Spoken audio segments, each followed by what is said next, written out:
اور یہ جو یونائٹڈ نیشنز کا ecosystem, decade of ecosystem restoration, کہ 10 سال ہم کوشش کریں گے اپنا جو ایکو سسٹم ہے جس میں سب کچھ ہے، ماحولیات ہے، درخت ہیں، سب کچھ ہے، پانی ہے، ہم اس کو ٹھیک کریں۔ یہ یاد رکھیں کہ اللہ ہمیں ہمیشہ موقع دیتا ہے، کیونکہ وہ رحمان اور رحیم ہے، معاف کرنے والا خدا ہے، وہ ہمیشہ آپ کو راستہ دیتا ہے کہ ٹھیک اپنا راستہ ٹھیک کرو۔ ہمارے لیے یہ موقع ہے، یہ 10 سال، یہ 10 سال میں دنیا نے اپنا کورس کریکٹ کرنا ہے۔ جو ایک مقابلہ چل رہا ہے دنیا میں، ایک طرف ہے ہوس، گریڈ، دوسری طرف ہے انسانیت، اس کا بیلنس ہونا چاہیے۔ جب یہ بیلنس کھو جاتا ہے، جب کنزیومرزم، کنزمپشن، گریڈ اس لیول پہ پہنچ جاتی ہے، اس کا ہمیشہ منفی اثرات انسانیت کو فیس کرنے پڑتے ہیں۔ یہ جو بھی بورس جانسن نے کہا، وہ جو ویڈیو میں تھوڑی سی آواز کی سمجھ آئی، پتہ نہیں کیا وجہ تھی، لیکن اس نے کیا کہا؟ اس نے بھی یہی بات کی کہ ہم اگر اپنی ماحولیات کا، ایکو سسٹم کا دھیان نہیں رکھیں گے، اس کے اثرات ہیں، انسانیت کو اس کی بڑی بھاری قیمت دینی پڑے گی۔ تو جو ہم کر رہے ہیں، میں ذرا بریفلی آپ کو بتا دوں ہم کیا کر سکتے ہیں۔ پاکستان کا تو جو یہ کاربن ایمیشنز کے اندر جو ہماری جو کنٹریبیوشن ہے، وہ منسکیول ہے، نہ ہونے کے برابر ہے، 1% سے بھی نیچے ہے۔ ہماری 22 کروڑ آبادی ہے، لیکن ہماری 1% سے بھی کم کاربن ڈائی آکسائڈ ایمیشنز میں ہمارا رول ہے۔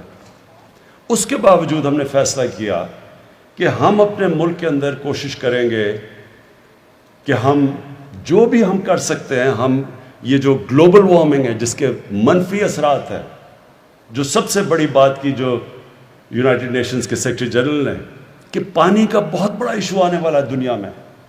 ابھی سے ہمارے صوبے آپس میں کہتے ہیں کہ جی ہمارا پانی چوری ہو گیا، یہ کہتا ہوں ہمیں کم پانی مل رہا ہے۔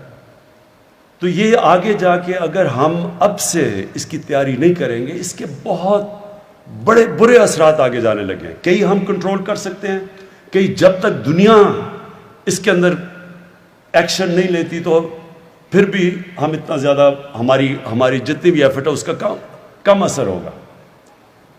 یہ یاد رکھیں کہ جو پاکستان، میں بار بار کہتا ہوں کہ ہمارا 80% پانی دریاؤں میں گلیشیئر سے آتا ہے، اور ہمارے جو گلیشیئرز ہیں یہ متاثر ہو رہے ہیں گلوبل وارمنگ کی وجہ سے، اور اس سے آگے جا کے ہم تو جتنا کریں گے، اور وہ ہمیں کرنا چاہیے، انسان کو اپنی پوری کوشش کرنی چاہیے، پھر اللہ پہ چھوڑ دیں، لیکن دنیا کو بھی اگر اس کے اوپر جو کاربن ایمیشنز کے اوپر جو ٹارگٹ سیٹ کیے ہوئے ہیں، وہ ابھی سے اس کے اوپر کام نہ کیا گیا۔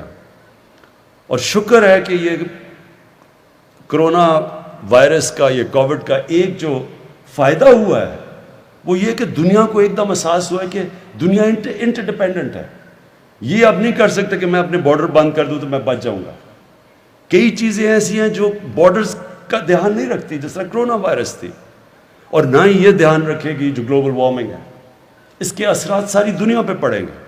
لیکن ان ملکوں کے اوپر جن کا پانی ڈیپینڈ کرتا ہے گلیشیئرز کے اوپر، ان کے اوپر بہت برا اس کا افیکٹ جائے گا، جس میں پاکستان تو ایک ملک ہے، ہندوستان جو سارا ان کے ہمالیہ سے جو ان کے گلیشیئر سے پانی آتا ہے، گینجیز کے اندر، برہما پوترا میں، 2 بڑے دریا سسٹمز جو ہیں ان کے، وہ متاثر ہوں گے۔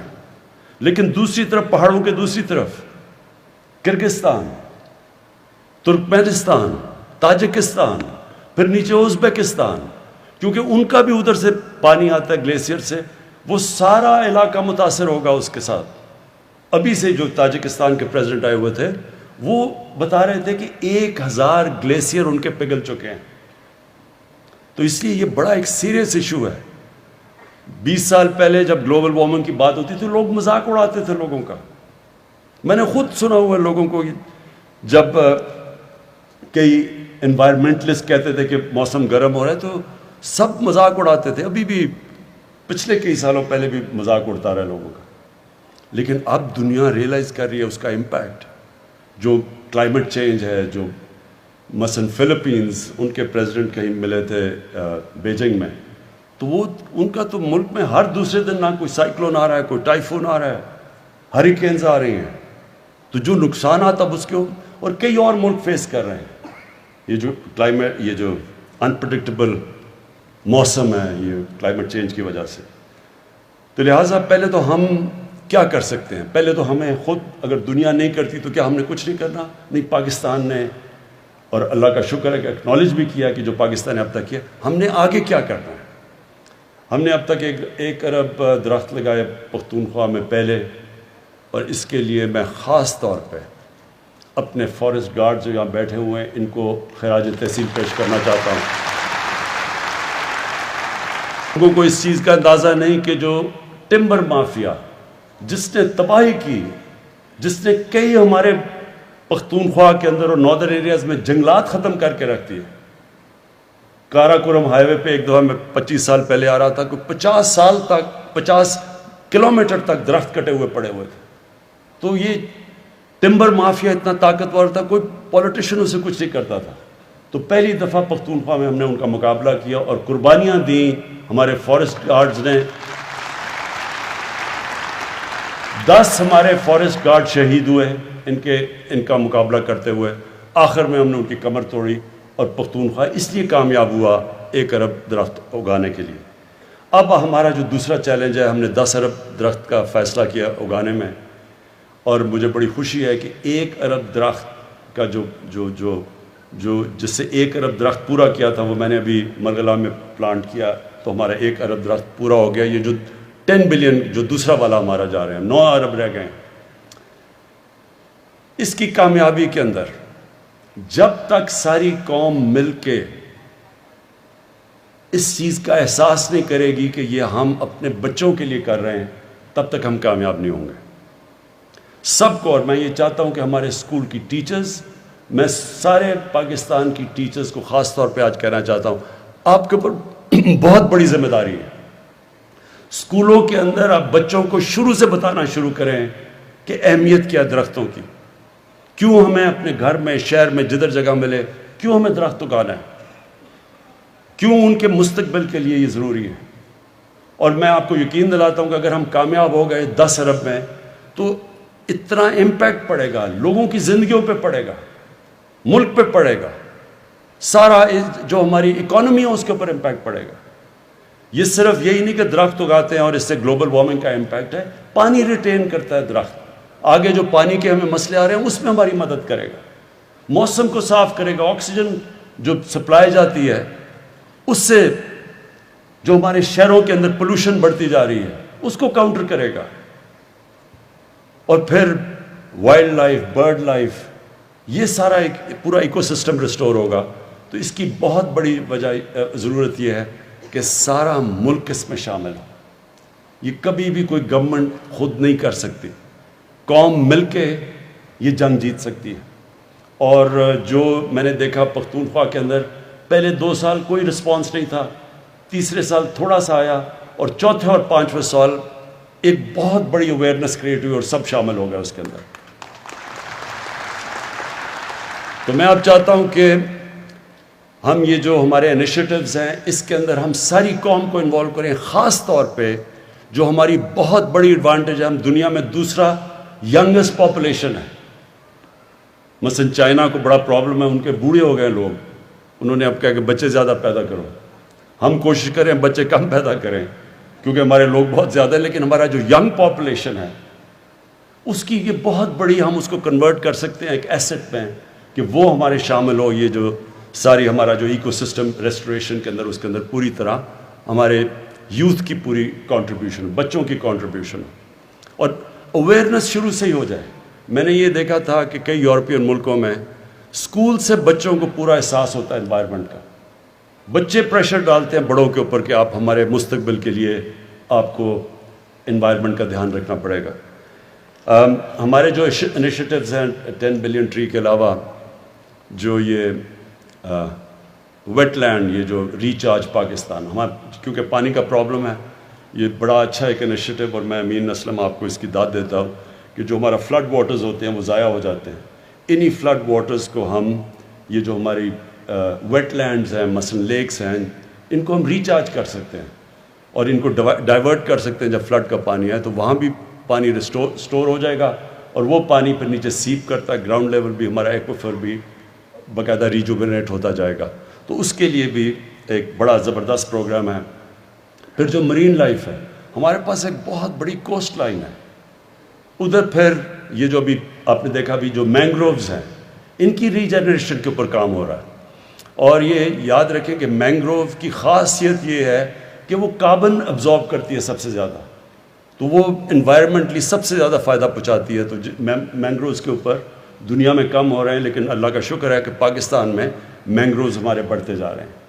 اور پھر جو ہمیں سب کو کوشش کرنی ہے وہ یہ کہ ہم لوگوں کا اس میں انوالومنٹ کریں, یعنی لوگوں کی جو مقامی لوگ ہیں. یہ یاد رکھیں بھوکے لوگ انوائرمنٹ کی پرواہ نہیں کریں گے. اگر میں بھوکا ہوں مجھے کیا, میں پہلے تو سوچوں گا اپنا پیٹ پالنے کا, مجھے کیا فرق اگر میں بھوکا مر رہا ہوں کہ درخت لگتے ہیں یا نہیں لگتے. سو جو مقامی لوگ ہیں ان کی انوالومنٹ اس میں بہت ضروری ہے, جس کے لیے جو امین اسلم آپ نے گرین جابز کی بات کی کہ ہم ان کو سٹیک دیں اس کے اندر. جو ابھی آپ نے دکھایا کہ خواتین پہاڑی علاقوں کے اندر نرسریز اگا رہی ہیں اور ان کو پھر پیسے ملتے ہیں, ان کی انکم بڑھ رہی ہے, وہ انوالو ہو جاتے ہیں. پھر وہاں کے مقامی نوجوان ہیں ان کو پھر فارسٹ گارڈز بنائیں, ان کی ذمہ داری دیں, ان میں سے سلیکٹ کریں, کیونکہ اب ہم نے 15 نئے نیشنل پارکس بنا دیے ہیں. اور یہ نیشنل پارکس ان کو جو پرزرو کریں گے, جو ٹریننگ کرنی ہے, آپ نے کوئٹہ کا بتایا جو زیارت کے اندر اسکول بنایا ہے, یہ نیشنل پارکس کے لیے اسپیشل گارڈز آپ کو چاہیے. اور ان کی بھی جو ہمارے فارسٹ گارڈز ہیں ان کی بھی نفری بڑھانی پڑے گی, ان کو بھی ٹریننگ دینی پڑے گی ان کو پروٹیکٹ کرنے کے لیے, ان نیشنل پارکس کو پروٹیکٹ کرنے کے لیے. اور اس سے پھر جب مقامی لوگوں کو فائدہ سب سے زیادہ ہوگا کہ ایکو ٹورزم بڑھ جائے گی. تو جب مقامی لوگ دیکھیں گے کہ درخت بچانے سے, علاقوں کو پرزرو کرنے سے ان کی زندگیاں بہتر ہوتی ہیں, تو پھر وہ سٹیک ہولڈرز ہو جائیں گے. میں آپ کو مثال دیتا ہوں کہ پاکستان کے ناردرن ایریاز میں جو آئی بیکس تھا وہ ختم ہوتا جا رہا تھا تقریباً. آئی بیکس جو آپ نہیں جانتے کہ خاص یہ ہرن کی طرح کا جانور ہے جو بڑا دنیا میں بڑے کم ایریاز میں بچتا ہے, تو پاکستان کے ناردرن ایریا میں تقریباً ختم ہو گیا تھا.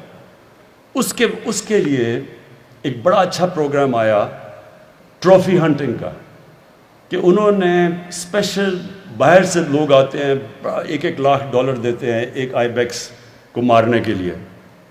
تو وہ باہر سے آتے ہیں, وہ پھر $1 لاکھ جو وہ دیتے ہیں وہ سارا پیسہ ڈسٹریبیوٹ ہو جاتا ہے مقامی لوگوں کے اندر. تو پھر مقامی لوگوں کو جب پیسہ ملتا ہے وہ پروٹیکٹ کرتے ہیں. آج اتنا زیادہ پاپولیشن ہو گیا ہے آئی بیکس کا کہ وہ مجھے انہوں نے دکھایا, ہم سڑک سے نظر آتے ہیں آئی بیکس پھرتے ہوئے اوپر, کیونکہ لوگوں کا سٹیک ہو گیا اس میں. اسی طرح ہم نے لوگوں کا سٹیک بنانا ہے نیشنل پارکس کو بچانے کے لیے, کیونکہ وہاں ٹورزم آئے گی, ان کا فائدہ ہوگا. یہ جو ہمارے سارے اب علاقے ہیں جو ہم ٹورزم کے لیے کھول رہے ہیں, ان کے اندر جو درخت ہیں ان کو بچانے کے لیے لوکل لوگوں کو ہم نے انوالو کرنا ہے, ان کی مدد کرنی ہے, ان کی روزگار بہتر کرنا ہے, تاکہ وہ پھر سٹیک ہولڈرز بن جائیں. آخر میں پاکستان کا جس طرح میں نے کہا ہماری کنٹریبیوشن گلوبل وارمنگ یعنی کاربن ایمیشنز میں منیمل ہے, نہ ہونے کے برابر. اور جو امیر ملک ہیں جو سب سے زیادہ اس کے اندر کاربن ایمیشنز میں جن کی کنٹریبیوشن ہے, ان کی اب بہت بڑی ذمہ داری ہے کہ یہ کم از کم وہ فنڈز پرووائڈ کریں تاکہ ہمارے جیسے ملک گلوبل وارمنگ فائٹ کر سکیں, ہم اپنی انوائرمنٹ کو بہتر کر سکیں. اب مسئلہ کیا ہے؟ ریسورسز کا ڈفرنس. ہمارے پاس مثلا کیا کنسٹرینٹس ہے پاکستان کے پاس؟ ہم نے بڑی مشکلوں سے پیسہ نکالتے ہیں اپنی 10 بلین ٹری سونامی کے لیے, اور پھر یہ جو کلین اور گرین پاکستان کے انیشیٹوز ہیں, ہمارے پاس آدھا پیسہ جو ہمارا ٹیکس کا وہ تو چلا جاتا ہے قرضوں کی قسطیں ادا کرنے میں, جو باقی بچتا ہے اس کے اوپر اتنا پریشر ہوتا ہے. ہمارے پاس ہیومن ڈیولپمنٹ, تعلیم, لوگوں کی صحت کے لیے, سیکیورٹی کے لیے ہمیں پیسہ چاہیے, ڈیولپمنٹ کے لیے. یعنی ویلتھ کریشن کے لیے. تو جو پیسہ اصل میں اتنا اس کے اوپر ڈیمانڈ ہے کہ ہمارا جو پیسہ بچتا ہے وہ بہت کم ہوتا ہے. ہم بڑی مشکلوں سے پیسہ نکالتے ہیں اپنی انوائرمنٹ کو بچانے کے لیے کیونکہ ڈیمانڈ اتنی زیادہ ہے.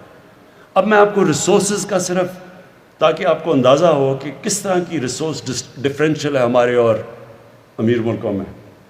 کرونا کے اندر ہم نے سب سے زیادہ پاکستان کی تاریخ میں ریلیف دیا لوگوں کو, کیونکہ کرونا کے لاک ڈاؤن کی وجہ سے ساری چیزیں متاثر ہوئیں. تو وہ ہم نے اپنی تاریخ میں سب سے زیادہ انسینٹیو دیا اور وہ مر کے $8 بلین 8 ارب ڈالر تھا. امریکہ نے اپنے لوگوں کو ریلیف دینے کے لیے اب تک 4,000 ارب ڈالر خرچ کر چکے. تو کدھر 22 کروڑ لوگوں کا 8 ارب ڈالر اور کدھر 33 کروڑ لوگوں کا 4,000 ارب ڈالر.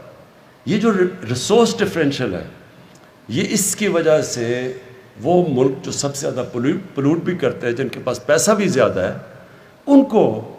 ان سارے ملکوں کو سپورٹ کرنا چاہیے جو کہ کلائمیٹ کی جنگ لڑ رہے ہیں. اور میں اس میں یونائٹڈ نیشنز کو پھر UNEP کو انوائرمنٹ پروگرام کو خاص طور پہ میں خراج تحسین پیش کرتا ہوں. میں یونائٹڈ نیشنز کے سیکرٹری جنرل کو خراج تحسین پیش کرتا ہوں کہ وہ یہ بار بار یہ بات کہتے رہتے ہیں کہ امیر ملک اپنی ذمہ داری لیں, مدد کریں ان لوگوں کی جو سارے جنگ لڑ رہے ہیں انوائرمنٹ کی. مثلا بنگلہ دیش ہے, ان کو بڑا وہ بھی ان 10 ملکوں میں سب سے زیادہ متاثر ہے کلائمیٹ چینج کی وجہ سے جس طرح پاکستان ہے. تو ان سارے ملکوں کی مدد کریں ہمارے لیے بھی, تاکہ ہم بھی فائٹ کر سکیں, اور یہ بھی پھر اپنی کوشش کریں کہ جو ایمیشنز ہیں ان کو کم کریں. اور یہ جس طرح ہم بھی اب اپنی ایمیشنز کے اوپر بھی ہم جو آگے فیصلہ ہم نے کیا کہ 2030 تک ہمارا جو ساری بجلی ہم بنائیں گے وہ 60% رینیوبلز سے بنے گی, اور ہماری انشاءاللہ 30% جو بھی ساری گاڑیاں ہوں گی وہ یعنی الیکٹرک بجلی سے چلیں گی. جس طرح کہ ابھی باہر اور میں داد دیتا ہوں ہمارے نوجوانوں کے, کیونکہ انہوں نے اسکوٹر بھی بنا لیا ہے جو بجلی سے چلتا ہے, انہوں نے رکشہ بھی بنا لیا ہے. یہ ساروں سے ہمارے شہر کے اندر جو پولوشن لیولز ہیں وہ نیچے آئیں گے. میں پنجاب گورنمنٹ کو خاص اس لیے آج کیونکہ انوائرمنٹ کی بات کر رہے ہیں میں ان کو مبارک دینا چاہتا ہوں, کیونکہ لاہور کے اندر جو سارے جو بھٹے تھے اینٹوں کے, اس کی وجہ سے بہت پولوشن تھی. تو پنجاب گورنمنٹ نے 1 سال میں سارے جتنے بھٹے ہیں ان کو ایک نئی ٹیکنالوجی زگ زیگ ٹیکنالوجی پہ لے آئے ہیں جو کہ یہ جو پلوٹ نہیں کرتے. تو یہ ہم سارا ملک کا لوگوں کا اب دھیان ہی اس طرف جانا چاہیے کہ اس ملک میں درخت اگائیں, اس ملک میں اپنے دریا صاف کریں, اس ملک میں اپنے شہروں کے اندر درخت اگائیں تاکہ پولوشن لیولز کم آئیں, اس ملک میں ہم صفائی کریں, اور اس سب سے بڑی چیز یہ کہ ہم سارا ملک مل کے ایک ہی طرف چلے کہ ہمارا یوتھ, ہمارے بزرگ اپنے بچوں کے لیے سب یہ فیصلہ کر لیں کہ یہ جو اب ہے ڈیکیڈ, یہ جو یونائٹڈ نیشنز نے اناؤنس کیا ہے decade of ecosystem restoration, کہ ہم ایک دنیا فائٹ بیک کرے اپنا ایکو سسٹم کو ٹھیک ریسٹور کرنے کے لیے. بہت بہت شکریہ.